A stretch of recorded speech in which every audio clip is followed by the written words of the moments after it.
So we're looking at the abnormal gait or limping.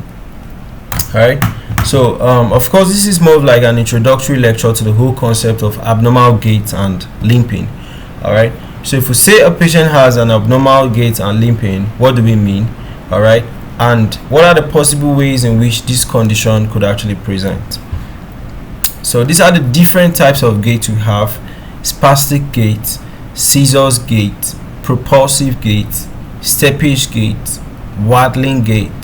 Alright, so let's try to discuss them as briefly as possible, alright, because all of them actually need a special video done for it. So abnormal gait and limping just have to do with you are deviating from the normal way that people should be walking. You understand?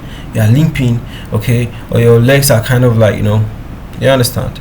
So it can be temporary, alright, or it could be permanent. Alright, so the abnormal gait is not a disease condition. If you see somebody having it, of course it shows that, okay, this person has an underlying problem that you should dig out for.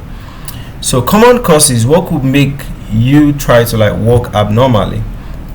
If you have injuries or pains, so you don't want to actually use that part of the body like you used to use it when it was whole. So injuries like sprains, fractures, arthritis, muscle strains. It could be problems with your neurons, okay, like stroke, cerebral palsy, Parkinson's disease, multiple sclerosis.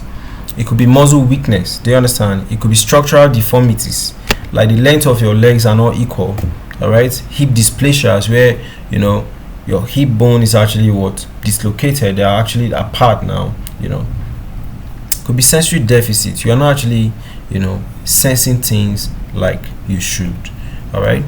So types of gait, just like I said, we have the Antalgic gait, we have the Limburg, we have the spastic ones, we have the steppage gait, we have the waddling gait. This picture might help. Okay, this is a waddling gait right here. So here you might do me a favor by actually pausing, to look at the different types. Look at the descriptions. Okay, so symptoms to watch out for. If the person is limping, or favoring one leg, okay, you have to what? Deep down.